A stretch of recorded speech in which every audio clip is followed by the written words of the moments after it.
નમસ્કાર દર્શક મિત્રો, આપ સૌનું સનસનીખીજ ન્યૂઝમાં હાર્દિક સ્વાગત છે. નજર કરીએ આજના સમાચાર ઉપર. વડોદરા શહેર પોલીસનો રક્ષાબંધને નવતર અભિગમ. રક્ષાબંધનની સાથે સુરક્ષાબંધનનો સંકલ્પ પોલીસ કમિશનરે લીધો અને અપાવ્યો. માર્ગ સુરક્ષા માટે હેલ્મેટ પહેરવાનો સંદેશ આપ્યો. હેલ્મેટ પહેરો, જીવન બચાવો, પોલીસની અપીલ કરી. નારી સુરક્ષા માટે શી ટીમની કામગીરીનો ઉલ્લેખ કર્યો. નારીની સુરક્ષા કરવી સમાજનું કર્તવ્ય હોવાનું જણાવ્યું. નશામુક્ત વડોદરા માટે સંકલ્પ લેવાની અપીલ કરી. વ્યસન મુક્તિ સ્વસ્થ જીવનની ચાવી હોવાનો સંદેશ આપ્યો. ભાઈ અને બહેનના પવિત્ર સંબંધોના ઉજવણી માટેના તહેવાર રક્ષાબંધનનું સેલિબ્રેશન આખા શહેરમાં, રાજ્યમાં અને દેશભરમાં ઉજવણી કરવામાં આવી રહ્યું છે.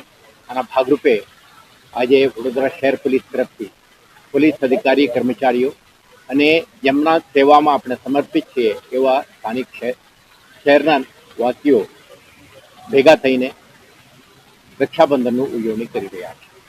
આ કાર્યક્રમ દરમિયાન આપણે મુખ્યત્વે 4 મુદ્દાઓ અંગે સાથે મળીને કામ કરવાની સંકલ્પ કરીએ છીએ.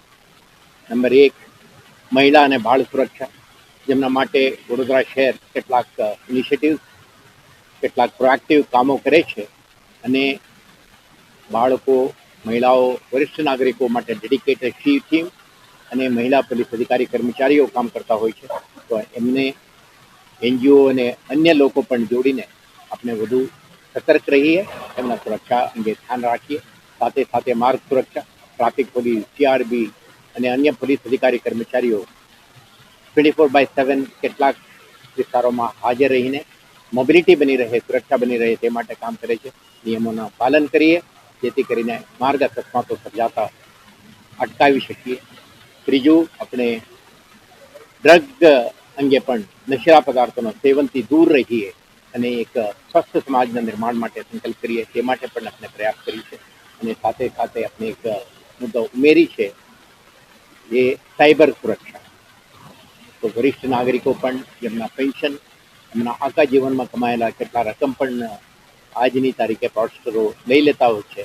આવા સંજોગો ના બને, શહેર પોલીસ અને શહેરવાસીઓ સાથે મળીને એક સ્વસ્થ સુરક્ષિત સમાજના નિર્માણ માટે કામો કરીએ, જેથી કરીને રક્ષાબંધનના સાચો અર્થમાં ઉજવણી થાય તે માટેનો એક પ્રયાસ.